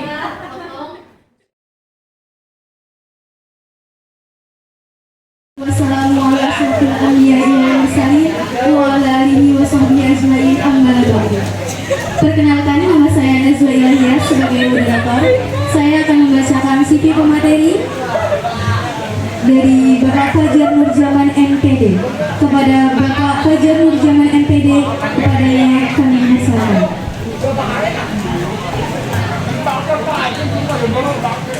Nama Bapak Fajar Nurjaman MPD. Tempat tanggal lahir Kuningan 22 Januari 1993. Jenis kelamin laki-laki. Agama Islam. Status sudah menikah. Riwayat pendidikan SD, SDN Negeri 1 Sukasari.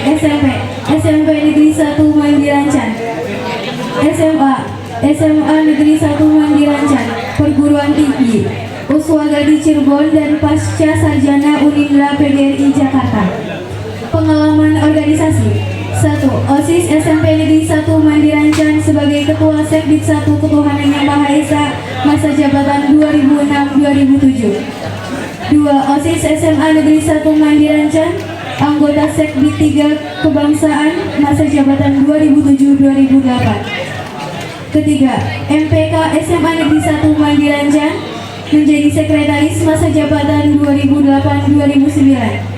Keempat, Paskibra Kecamatan Mandirancan. Kelima, Paskibra Kecamatan Pancalang sebagai pembina pelatih 2008 sampai dengan sekarang. Keenam, Pramuka Kecamatan Mandirancan sebagai DKR Bidang Nasionalisme masa jabatan 2007-2008. Ketujuh, Himpunan Mahasiswa Islam Indonesia HMII, anggota Bidang Pemerintah 2011. 8. Irmas Desa Sukasari sebagai Ketua masa jabatan 2012 sampai 2013. 9. Karang Taruna Desa Sukasari sebagai anggota Kependidikan masa jabatan 2015 sampai dengan sekarang. Kepada yang akan berselanjutnya. Baik, terima kasih. Assalamualaikum warahmatullahi wabarakatuh. Nanti mau berdiri atau duduk? Berdiri apa duduk? Berdiri apa duduk? Berdiri. Ya, ini kalian pasti ketemu Bapak pada saat kalian daftar di sini, ya kan? Ya kan? Tapi tahu nama Bapak? Siapa? Nah, jangan lihat tulisan. Oke, nama Bapak Fajar Nurjaman. Saya asal asli dari Desa Sukasari. Oke, ini materi terakhir. Jadi disaksikan dan didengarkan seksama karena ada beberapa informasi yang harus kalian dengar dan harus kalian pahami. Oke, ini judulnya materi Bapak hari ini, budaya positif untuk sekolah ramah anak. Oke, yang pertama, sekolah ramah anak. Kalian pasti dengar dong, sering dengar kan SRA? Sering dengar SRA? Sering? Pernah dengar sekolah ramah anak? Pernah? Oke, apa sih SRA? Nah, ini SRA. SRA itu menurut buku panduan, SRA menurut Kemen P3A tahun 2015 itu menyebutkan bahwa sekolah ramah anak itu adalah satuan pendidikan formal dan non formal yang aman, bersih dan sehat, peduli dan berbudaya lingkungan hidup, mampu menjamin, memenuhi, menghargai hak-hak anak dan perlindungan anak dari kekerasan, diskriminasi dan perlakuan salah lainnya. Jadi SRA itu kita akan menciptakan sekolah ramah anak.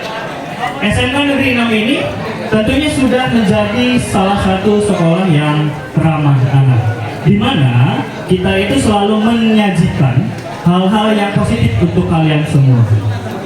Salah satunya apa untuk hal yang positif di sini? Hal yang positif di SMK Negeri 6 Kuningan itu adalah tempat yang aman, tempat yang bersih. Aman di sini maksudnya kayak gimana? Oke, Bapak mau tanya. Ini anak kelas, Sosis laki-laki nih. Bapak mau tanya dong. Sosis laki-laki waktu kalian kelas 9 atau kelas 8 atau kelas 7 di SMP atau di MTS, kalian pernah dipalak gak? Pernah? Yang pernah dipalak tuh? Banyak ya? Oke. Gimana perasaannya ketika kalian dipalak? Kesel? Emosi? Pernah ngajak berantem nggak? Jadi berantemnya jadi? Yang pernah berantem gara-gara dipalak tuh? Ada? Ya, enggak. Perempuan, Bapak mau tanya dong. Kalian pernah dibully? Yang pernah dibully itu gara-gara apa, Nok?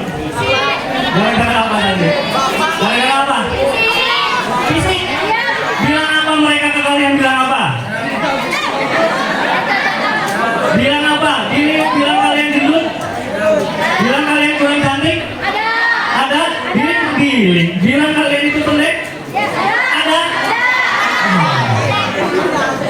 Oke, nah SMK Negeri 6 Kuningan, karena kita adalah sekolah ramah anak, hal-hal yang seperti itu kita musnahkan. Kita musnahkan sejak dini. Sejak kapan? Sejak dini, yaitu mulai kalian datang ke sini, kalian itu sudah kami amankan semua. Jadi tidak akan ada kasus-kasus pembulian, tidak akan ada kasus pemalakan dan lain sebagainya. Kenapa? Karena di sini di SMK Negeri 6 Kuningan, ketika ada satu virus yang memulai konotasi, adanya? Oke, ada dulu sebentar.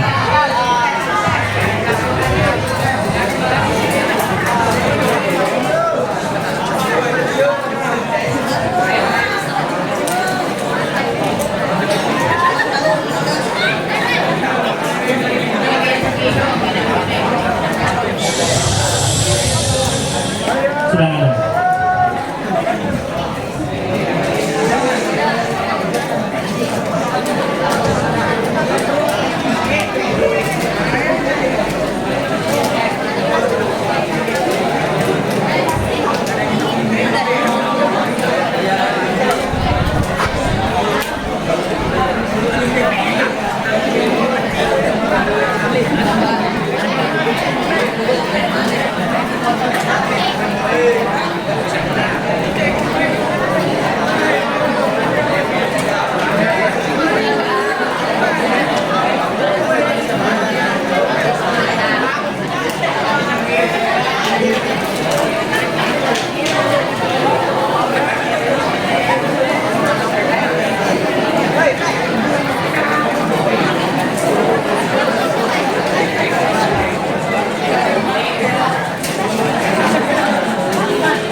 Oke, lanjut. Bisa?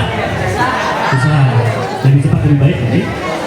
Oke, kenapa di SMK Negeri 6 Kuningan ini ditiadakan? Karena kalau misalkan nanti suatu hari nanti ada virus yang mulai malak kalian atau ada yang bully kalian semua, tolong laporkan.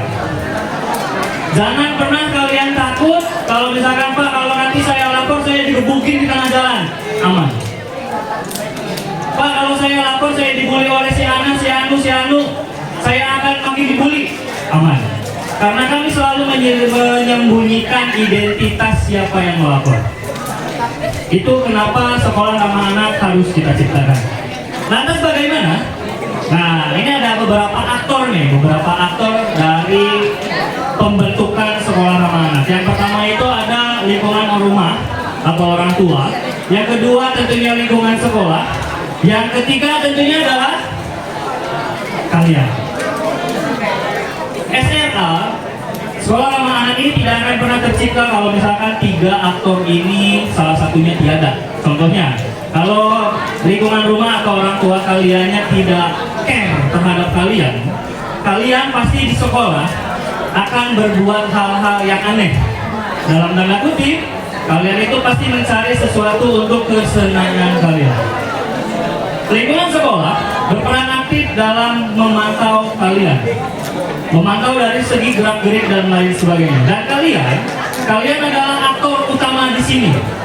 Karena kami bertugas untuk mengawasi kalian semua. Pembentukan karakter istimewa dari kalian semua. Bapak sadari, setiap orang di sini ada berapa ratus? 1000. Oke, udah ada 1232 siswa SMK Negeri 6, itu termasuk kalian. Kamu bayangin 1232 siswa bersatu di SMK 6 Kuningan. Bakal kayak gimana? Buyat ya? Tahu buyat? Pada dempet. Dan pasti gesekan-gesekan itu ada. Nah, inilah pentingnya kalian berkomitmen nanti. Nanti apa yang harus kalian lakukan? Pak, kita harus ngapain nih?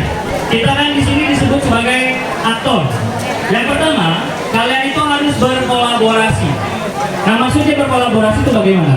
Berkolaborasi antara kalian dengan kami, pihak guru. Seperti apa? Seperti tadi, Pak, saya dibully.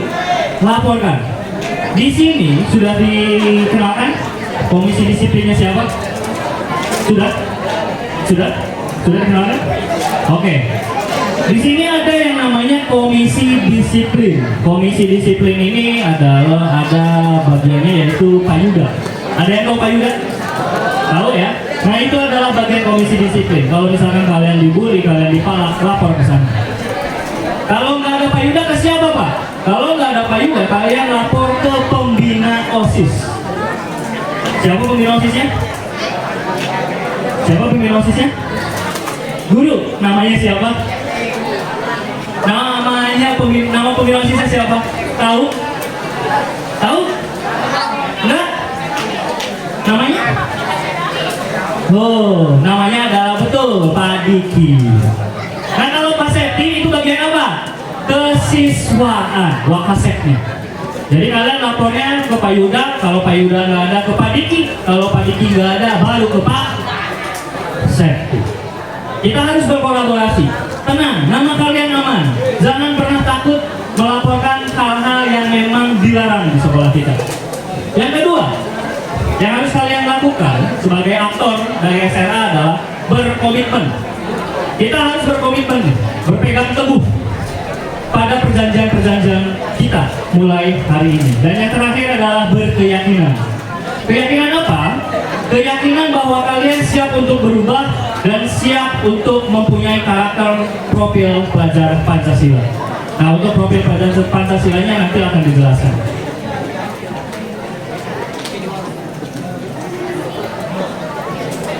Oke, ini materi utama. Budaya positif Negen. Budaya positif Negen.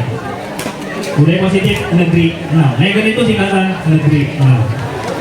Apa itu budaya positif?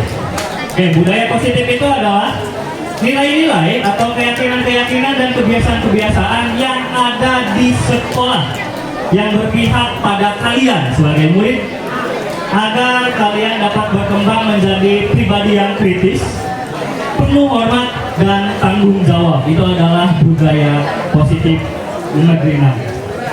Lantas keyakinan apa yang kita miliki di sini? Keyakinan kita yang dimiliki sampai saat ini adalah ini. Bisa dibaca? Apa itu? Apa keyakinannya? Apa keyakinannya? Disiplin adalah nafasku, tertib adalah jiwa ragaku. Oke. Keyakinan ini adalah disiplin adalah nafasku. Tertib adalah jiwa ragaku. Ini adalah keyakinan yang harus kalian tanamkan di diri kalian semua. Kenapa? Karena yang namanya disiplin, kalian harus tepat waktu datang ke sini. Tertib di sini adalah ketika kalian datang ke sekolah, memakai pakaian yang tertib sesuai aturan dan mentaati segala peraturan yang ada di sekolah ini. Oke, Bapak akan jelaskan sesuatu yang penting dan ini akan dibagikan kepada kalian semua nanti. Ya, di sini ada sebuah buku kecil, adik-adik. Ini bukunya unyu-unyu ya, kelihatan? Kelihatan ya? Ini buku, ini disebutnya adalah buku sakti. Kenapa buku sakti? Karena gara-gara buku ini, kalian akan dihargai dan kalian akan dikeluarkan dari sekolah. Loh, kok gitu Pak? Iya. Karena di sini adik-adik tercintaku, nanti kalian setiap orang dapat loh. Dan jangan hilang. Jangan hilang sampai kalian lulus. Oke, di sini di dalamnya ada apa Pak? Di dalamnya ada pasal-pasal tentang tata tertib. Dan yang kedua adalah ada yang namanya poin. Nah, poin di sini adalah poin-poin ketertiban. Jangan pernah berpikir, waduh poin, saya harus kejar poin. Jangan kejar poin yang di sini. Gak apa-apa sih kalau misalkan kalian berprestasi, itu akan mendapatkan poin plus. Tapi kalau kalian melakukan suatu pelanggaran, di sini akan ada poin pelanggarannya. Contoh hal kecil, kenapa di sini keyakinannya adalah disiplin nafasku? Kenapa bukan hal yang lain? Karena kita ingin menciptakan karakter kalian yang bertanggung jawab atas atas diri kalian sendiri terhadap waktu. Karena kalian SMK, yang namanya SMK, ketika lulus dan kalian kerja, yang dibutuhkan oleh perusahaan adalah bukan mereka yang pintar, bukan. Garis bawah ini, PT tidak akan mencari siapa yang pintar. PT itu akan mencari siapa yang berdisiplin tinggi, siapa yang berdedikasi tinggi, dan siapa yang mereka bisa bertanggung jawab atas diri mereka dan sesuatu yang mereka kerjakan. Nah, adik-adik tercintaku, contoh hal kecil di sini, ketika kalian terlambat nih, kita masuk jam berapa? Jam 6.30, jangan. Itu mau waktu MPLS. Waktu MPLS itu 6.30. Nanti ketika kalian sudah sah menjadi siswa dan siswi SMK Negeri Kuningan, pintu gerbang akan kami tutup jam 7. Jam 7 lebih, buku sakti berkata. Oke? Paham? Jam 7 lebih, buku sakti ini berkata. Ingat, ini polanya adalah poin. Ada 1, 2 poin, ada 3. Ada 3 poin yang bisa dikatakan kalian auto dikeluarkan. Oke? Yang pertama adalah, jangan sampai kalian melakukan ini. Bercocok tanam dan ditanami. Oke? Itu kalau kalian kejadian auto DO. Perempuan paham nggak nih? Paham nggak? Bercocok tanam dan ditanami. Jangan sampai. Jelas ya? Yang pertama. Yang kedua, yang auto DO nih. Kalau kalian terlibat kasus kriminalitas, tahu kriminalitas? Misalkan kamu maling nih, kamu butuh duit, wah ketangkap polisi, atau keluar. Oke? Dan yang ketiga adalah kalian terlibat narkoboy. Itu auto DO. Jadi jaga 3 hal ini tidak berada di diri kalian. Paham tuh? Oke. Lantas, komitmen bersama dan konsekuensi. Nah ini enaknya. Ayo kita ngobrol tentang ini. SMK Negeri 6 itu tidak ada hukuman. Tidak ada hukuman. Maksudnya gimana Pak? Ya, sekolah kita itu tidak ada hukuman. Yang ada adalah konsekuensi. Bapak mau tanya nih, kesepakatan kita bersama. Kalau kemarin nih angkatannya Teh Najwa, mereka bersepakat, Pak, kalau kita terlambat datang ke sekolah 5 menit, kami siap untuk melakukan pembersihan WC. Itu komitmen, itu konsekuensi. Bapak tawarin nih ke kalian, kalau kalian terjadi begitu, kalau kalian terlambat, konsekuensi yang kalian akan jalankan apa kira-kira? Apa? Pusat berapa puluh? 5. Oke, berarti 1 menit 5. Deal? 5 menit berarti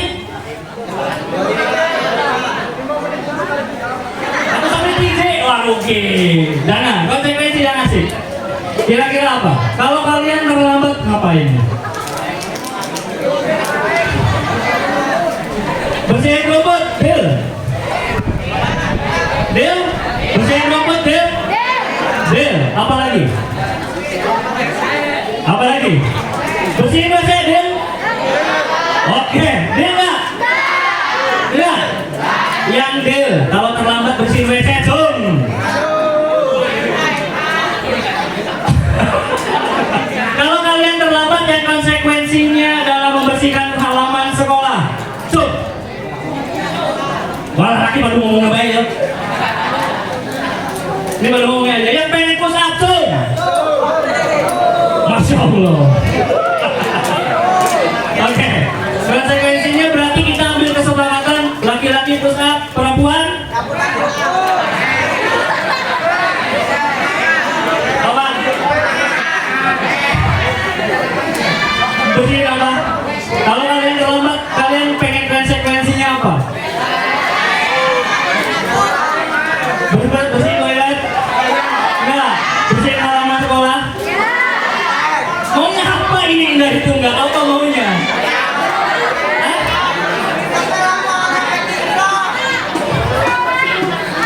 Bersihin masjid? Bersihin masjid? Kayaknya cuma masjid doang gitu yang nanti bersihin ya. Sekalian kamar mandinya. Kamu tahu kamar mandi WC? Kamar mandi apa namanya? Masjid yang mana? Yang mana? Woi, perempuan. Kamar mandi masjid atau musola yang mana? Ini. Berarti sama WC-nya, Bil? Enggak, katanya. Bil ya? Laki-laki langsung Bil nih, langsung push up. Perempuan apa? Musolanya aja. Kalau musola ini nggak bersih, namanya juga kebersihan adalah sebagian daripada harus bersih. Oke. Nah nanti konsekuensi ini akan kita bicarakan dengan kalian nanti. Karena waktu Bapak di sini sangat sempit. Ini hanya contoh, oke? Jadi yang namanya di SMK Negeri 6 Kuningan, karena kita mempunyai budaya positif yang kita yakini sebagai ini, disiplin adalah napasku, tertib adalah jiwa ragaku. Jadi kalian harus mengerti apa itu konsekuensi. Bedanya apa Pak sama hukuman? Bedanya, yang namanya hukuman itu sifatnya spontanitas. Jadi tidak ada kesepakatan sebelumnya. Paham? Contoh yang kedua, sekolah kita nih wajib memakai sepatu hitam. Bagaimana kalau nanti Bapak ketahui kalian memakai sepatu selai hitam? Terus apa? Ada yang lain? Mari, bukan. Mau diambil sepatunya? Ambilnya sebelah aja ya? Biar kayak apa tuh? Yang Cinderella ya? Diambil, kita ambil. Deal dulu nggak? Deal? Nanti ada waktunya ketika kalian pakai baju deh, pakai sepatu bebas. Ada waktunya. Kapan Pak? Tanya pembina OSIS. Waktunya kapan? Ada satu waktu khusus. Kalau nggak salah Jumat. Kalau nggak salah ya. Oh Kamis. Oh Kamis ya Kamis. Kamis itu bebas. Jadi Senin, Selasa, Rabu wajib warna Hitam putih. hitam. Pak hitamnya boleh sketch nggak? Tahu sketch? Apa ya? Sketch? Ada yang pakai sketch nggak? Ini tuh. Sini. Nah itu sketch tuh namanya. Sepatu bebas yang penting full hitam. It's okay, nggak apa-apa. Pak NB, apalagi itu boleh banget. Oke, pantopel wajib. Senin, Selasa, pantopel. Karena kalian nanti akan mendapatkan satu set dari atas ke bawah. Namanya adalah pakaian khusus atau pasus. Nah ini adalah contoh yang Bapak berikan tentang konsekuensi. Siap? Siap? Siap berkomitmen bersama? Yakin? Yakin? Yakin? Oke. Terakhir. Ayo kita berkomitmen bersama. Ayo kita berkomitmen bersama. Kalau Bapak tanya, siapa kita? Kalian jawab? Negeri. Kalau Bapak tanya lagi, budaya apa yang kita yakini? Kalian jawab? Oke. Kalau Bapak bilang lagi bersama? Bisa? Bisa? Bisa. Oke, kita contohkan dulu. Siapa kita? Siapa kita? Siapa kita? Siapa kita? Budaya apa yang kita miliki? Bersama. Kurang semangat ah. Contoh. Siapa kita? Negeri Nam. Siapa kita? Negeri Nam. Tapi yang depan udah digitunya. Jangan. Oke. Siapa kita? Negeri Nam. Terus budaya apa yang kita miliki? Disiplin adalah nafasku. Oke. Jelas ya, disiplin adalah nafasku. Tertib adalah jiwa ragaku. Oke. Paham? Bersama kita pasti bisa. Oke. Selebel. Bisa ya? Contohkan lagi. Siapa kita? Siapa kita? Siapa kita? Budaya apa yang kita miliki?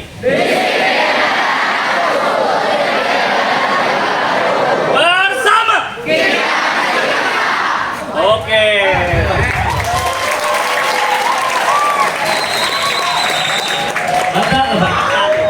Bapak butuh satu dokumentasi sekali lagi. Tapi kalian yang kompak bisa berdiri, adik-adik tercintaku. Bisa berdiri. Biar lebih ekspresif, oke?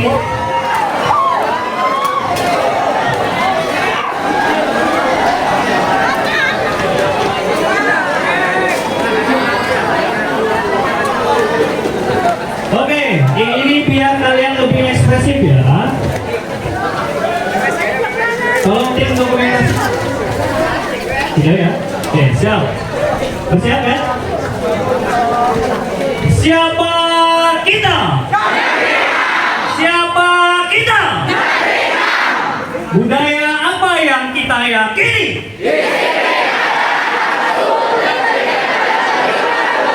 Bersama. Oke, terima kasih adik-adik. Ya? Oke.